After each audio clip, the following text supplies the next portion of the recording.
Le président du Faso, le capitaine Ibrahim Traoré, a présidé ce mercredi le premier conseil des ministres du nouveau gouvernement. Selon le porte-parole Pengwende Gilbert Ouedraogo, plusieurs dossiers ont été examinés et des décisions majeures adoptées pour renforcer la gouvernance et impulser le développement national. Au titre du ministère de la Justice et des Droits humains, le Conseil des ministres a adopté un projet de loi sur l'amnistie liée aux événements du 15 au 16 septembre 2015.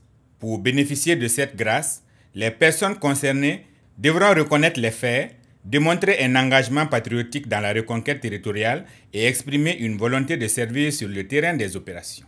Le Conseil a adopté un projet de loi et a autorisé sa transmission à l'Assemblée législative de transition pour examen et adoption. Ce projet de loi est relatif à l'amnistie et aux conditions d'octroi de la grâce amnistiante. Relativement aux faits des 15 et 16 septembre 2015 qui sont relatifs au coup d'État manqué. Donc, dans le cadre de cette affaire, il y a eu un premier jugement par le tribunal militaire, lequel jugement a fait l'objet d'appel. Mais depuis lors, la procédure en appel n'a pas encore connu de suite.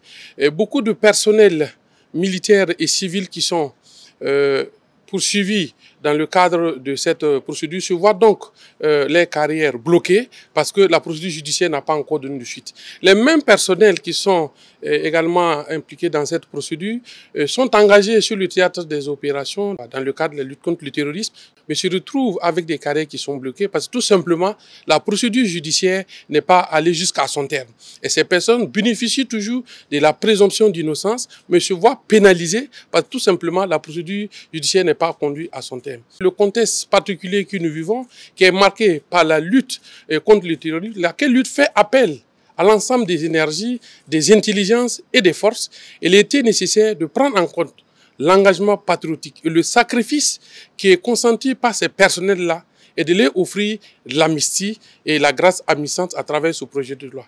Et comme la loi du 9 mai 1961 le prévoit, il ne peut y avoir d'amnistie que par loi. Mais dans le cas présent, le projet de loi qui va être adopté va donner lieu à une grâce amnistiante. C'est-à-dire, après l'adoption de la loi, il y aura un décret qui va être pris pour préciser les personnes nommément désignées qui vont bénéficier effectivement de cette grâce amnistiante. Il faut simplement noter les faits. Ce sont les faits des 15 et 16 septembre 2015. Ensuite, il faut faire preuve d'engagement et de patriotisme dans le cadre de la reconquête du territoire. Il faut avoir fait preuve d'un bon comportement en détention. Et enfin, il faut manifester la volonté et l'intérêt de vouloir être déployé sur le théâtre des opérations dans le cadre de la reconquête du territoire. Et quels sont les effets de l'amnistie? Les effets de l'amnistie tels que c'est prévu dans la loi du 9 mai 1961, l'amnistie efface totalement les condamnations. C'est un peu plus que la grâce, parce que la grâce présidentielle, par exemple, qui est accordée, exempte de la mise en exécution de la peine qui a été prononcée. Mais l'amnistie efface totalement la peine, de sorte qu'elle ne peut plus être présentée dans la carrière ni dans le casier judiciaire de l'intéressé. Voilà ce projet de loi qui a été adopté. Le Conseil des ministres a autorisé à ce qu'il soit transmis à l'Assemblée législative de transition pour être adopté incessamment. Pour le compte du ministère de l'Industrie, du Commerce et de l'Artisanat, 2 décrets ont été adoptés pour la réforme de la Chambre de commerce et de l'industrie. Le premier approuve ses statuts particuliers, tandis que le second dissout la Chambre consulaire. Ces mesures visent à recentrer les missions de l'institution pour orienter ses ressources vers le développement du commerce, de l'industrie et des services. Au titre du département en charge de l'industrie et du commerce, le Conseil a adopté un rapport relatif à 2 décrets. Le premier décret portant sur l'adoption des statuts de la Chambre de commerce et d'industrie du Burkina Faso et le deuxième décret portant sur la dissolution de la Chambre consulaire actuelle de cette institution. Ces 2 décrets viennent parachever la réforme engagée par le gouvernement courant 2023, l'objectif visé étant de recentrer et recadrer les missions de la Chambre de commerce dans le sillage de la vision et des orientations des plus hautes autorités de notre pays. L'objectif étant aussi d'orienter la gestion des ressources de la Chambre de commerce et d'industrie du Burkina Faso, ressources publiques, vers le développement du commerce, de l'industrie pour le bonheur des citoyens du Burkina Faso. Les principales innovations qui ont été actées avec la révision donc, des statuts de la Chambre de commerce et d'industrie du Burkina Faso portent notamment sur la suppression du lien hiérarchique qui existait entre la Chambre consulaire, qui est une chambre représentée par les élus consulaires, et l'administration Chambre de commerce en tant que telle.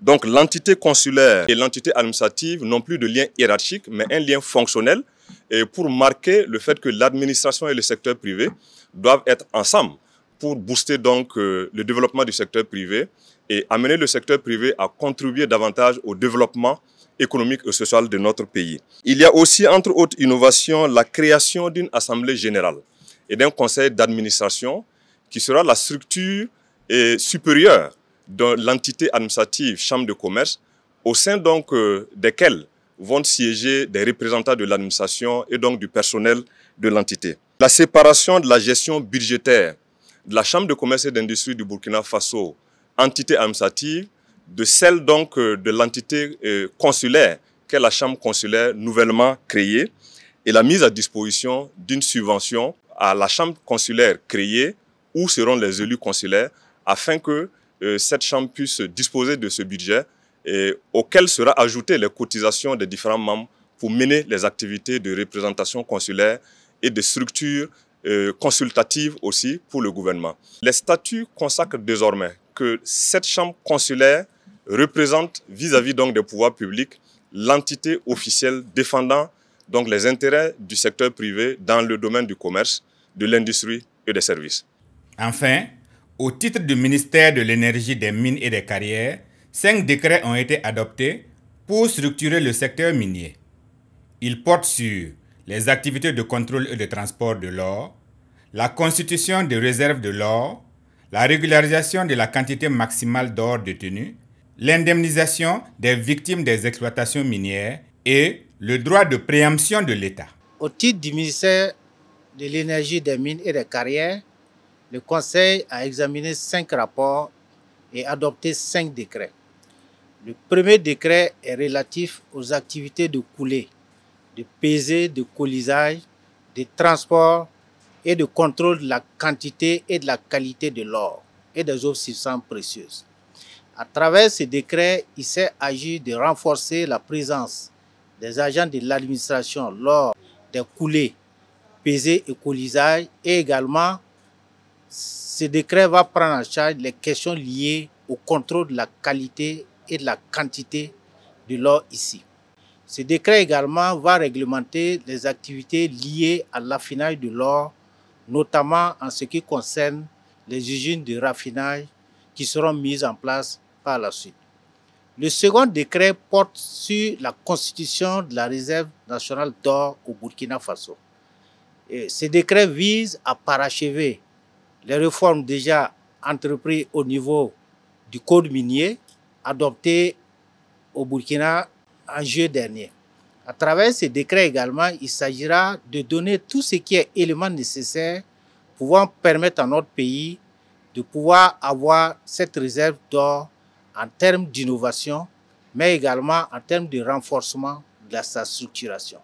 Le troisième décret est relatif aux quantités maximales en possession, en détention au niveau de notre pays.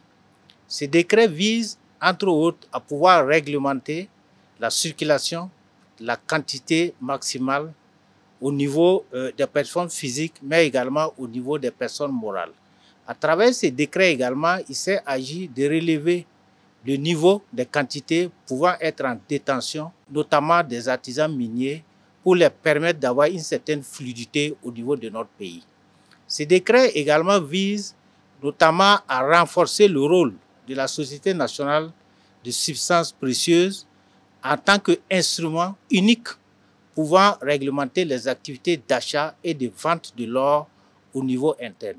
Ces décrets également visent à renforcer davantage le contrôle de l'administration sur la circulation de l'or et des substances précieuses au niveau du Burkina Faso. Un 4e décret a également été pris et qui porte sur l'indemnisation des personnes victimes des préjudices subis au niveau de l'exploitation minière et également les communautés affectées par l'exploitation artisanale, l'exploitation industrielle. À travers ces décrets, il s'est agi de renforcer notre réglementation visant notamment à protéger davantage les droits des communautés affectées à travers notamment la prise en compte de la fixation de l'indemnisation des victimes et des communautés affectées. Ces décrets également visent à mettre en place un comité désormais qui va statuer sur les cas possibles pouvant survenir au niveau des communes affectées en vue de prévenir notamment les conflits et de parvenir à un règlement en vue de pouvoir avoir un climat propice et apaisé à une exploitation des mines. Enfin, le 5e décret qui a été adopté est relatif à l'exercice du droit de préemption de l'État. Il s'est agi également de fixer les conditions et les modalités d'exercice par l'État du droit de préemption, notamment sur un certain nombre d'équipements, un certain nombre de matériels, mais également sur les cessions probables des titres miniers et également tout ce qui pourra faire l'objet de cessions au niveau des sociétés minières. Ces décisions traduisent l'engagement du gouvernement à renforcer la gouvernance et à impulser une dynamique de développement axée sur les priorités nationales.